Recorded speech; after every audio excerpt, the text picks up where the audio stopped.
আমরা দেখতে পাচ্ছি জুলাই আবার অবস্থান করেছে শাহবাগে। এই শাহবাগ অবস্থান করার ফলে রাস্তাঘাট একদমই কার্যকর বন্ধ, ব্যারিকেড এখনো দেওয়া আছে। এতে সাধারণ জনতারও অসুবিধা হচ্ছে। আমরা দর্শক জানতে চাইবো কেন ওনারা এখনো মাঠে আছে, সেটা একটু দেখি আপনাদের জানাইতে পারি কিনা।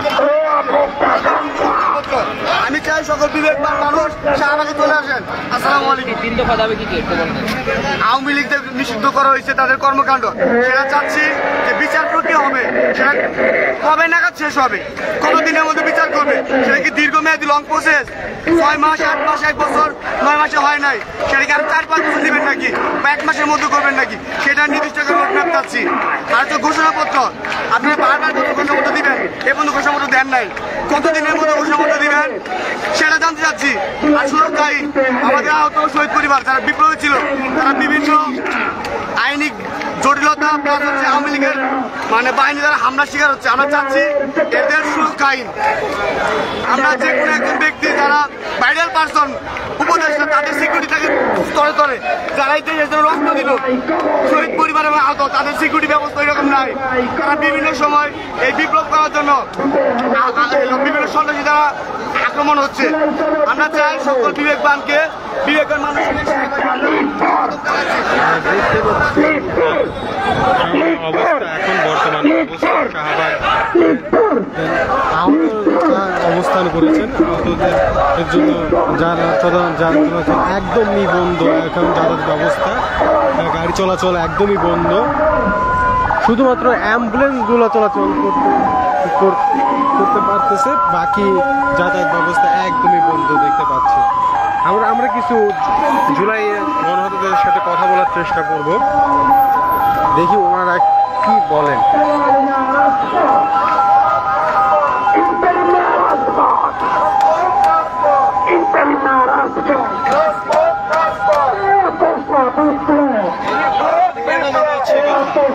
বাসায় বৃষ্টির পরে উদাহরণস্বরূপ বড় উদাহরণ দেওয়া যায় না। তারা যেভাবে আমাদের পথকাণ্ড চালাচ্ছে, যেভাবে আমার ভাইদেরকে মারছে, যেভাবে হচ্ছে পথকাণ্ড চালাচ্ছে, বড় উদাহরণ তারা কিনাও দেওয়া সম্ভব না আমার মনে হয়। আপনারা কি দাবি নিয়ে আজকে মাঠে এসেছেন?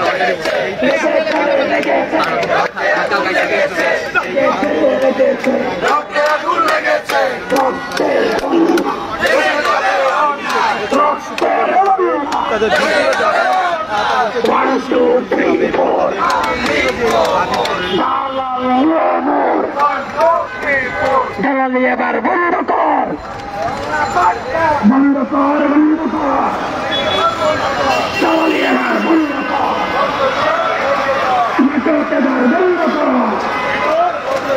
বন্ধ কর, বন্ধ কর, দিতে হবে, দিতে হবে, দিতে হবে, দিতে হবে, জুলাই সনদ দিতে হবে, থেকেছে রে, থেকেছে, তোরা থেকেছে,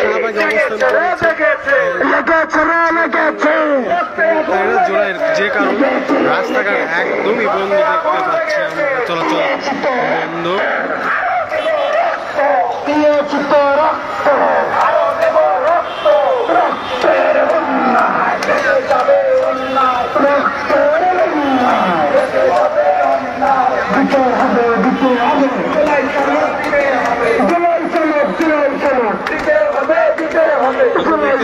পুলিশের অবস্থান আছে, কিছু পিছনে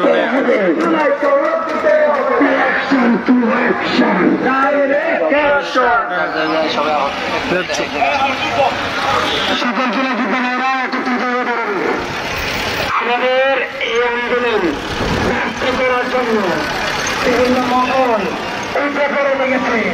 আমরা এই আন্দোলন কোনোভাবেই ব্যস্ত হতে দেব না ইনশাআল্লাহ।